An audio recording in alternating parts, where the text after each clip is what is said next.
Hi, everybody. If you are watching this at some point, my name is Matthew Stubblefield. I am a coach and consultant through fieldway.org, and this is my first ever live stream. First time using any of the tech for it. I'm using OBS to stream to YouTube, and turns out it's working. I just didn't realize it was working because I was trying to look for it in a particular place, and it wasn't showing up there. But now it's at least showing up in some places, if not everywhere I expected to, and that's all right. I've been thinking about this for a couple of days. I'm doing a webinar next week on burnout, how to identify it, how to recover from it, what exactly it is, and I'm looking forward to that. But I decided to do that webinar via YouTube Live, which I've never used before. So I'm going through the process of it. And as I've been kind of thinking through, how do you start working with something? How do you learn about it? How do you kind of get out there? I was reminded a bit of, it's a meme at this point, but it's been a powerful phrase in my life of do it live. Like, we're just going to do it live. Let's just do it. Let's get out there. And for me, doing it live means getting out in public and taking action. And too often, we let our insecurity talk us out of doing something for which we are actually well prepared. We don't realize that we're prepared. We don't realize that we put in the work, but we will let our insecurity stop us from doing the things that we could be. We've been preparing for a long time through our work, through reading, listening, learning, growing. Our entire lives are preparation for us. But when faced with some new opportunity or something we could do, we often will back off and we'll think, well, let me take a little bit more time. Let me write some more notes. Let me run it by a few more people. Let's try this. Let's kick the tires on it. Let's do a few more surveys. Let's do some more research. And part of why we do this is because we are worried about being judged. We're worried about failure. So we try to prepare more to decrease the chance of that. Ironically, I would say going live, just trying things, doing things, it's one of the best ways to learn. And you'll learn two things by going live. The first is you know more than you thought. A lot of the times we underestimate the amount that we know, that we've learned, that we've experienced. You are capable of so much more than you realize. And sometimes going live, once we get past that initial anxiety and insecurity and we actually really fully engage, we realize we know more than we think. The second thing I find particularly valuable about going live, because not many people have accused me of lacking confidence. But I find it valuable to go live because it identifies where I need to clarify my thinking. When I am prepping on my own, I get into a bit of a vacuum chamber. And I hear my own thoughts and everything sounds like it makes sense. And it makes sense to me, but I will struggle to get ideas across to other people. And getting in front of people, talking to them, sharing, writing, publishing, getting it out there in the world and getting feedback, nothing will help you grow faster or learn more than identifying what your gaps are. And by doing it live, you can identify them in real time.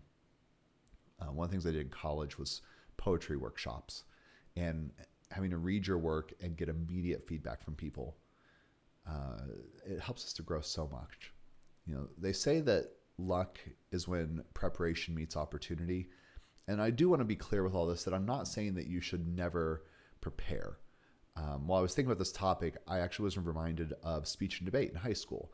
I did debate for several years, and one of the events that I did was called Foreign Extemporaneous Speaking, which is a mouthful, so we call it FX. And in FX, you would do a bunch of preparation in advance. You would do a lot of research. You would read a lot of news. This was back before we had laptops or tablets or wireless internet. Wi-Fi didn't exist yet. So we printed everything out on paper, and we would cut out what we called cards. You would cut out snippets from these articles, and you would glue them to a piece of paper or to little index cards. and put them in file folders in these big plastic tubs. By my senior year, my tubs weighed over 100 pounds that I was carrying around debate tournaments. And for FX, you would be in a room and you would draw a topic out of a hat, be on like a tiny slip of paper, and you would have 30 minutes to prepare.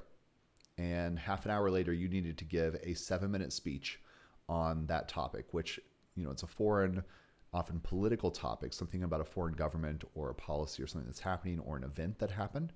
And you had to be prepared. Even if you knew nothing about it, the hope was that you had done enough preparation that you could still speak somewhat intelligently about this topic half an hour later.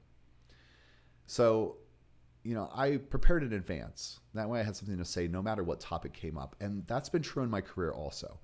I often think, and I say, I don't know what I'm doing.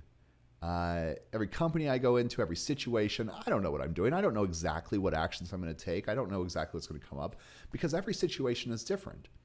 I don't truly know what I'll do, but I am confident in myself because I've done hard things and I've gotten through challenging situations and I've delivered. And looking back at that, as long as I can keep myself remembering it, I'll have the confidence to engage in this situation where I am now. And by choosing to engage in that situation this moment, that's where we succeed. Where we fail is typically not due to lack of engagement, or rather, it's due to lack of engagement. It's not typically by just doing the wrong thing. It's by choosing to do nothing. And sometimes it's by, pulling back and saying I'm not good enough. And so we avoid it. We kick the can down the road. We defer to somebody else. Nothing happens. So, I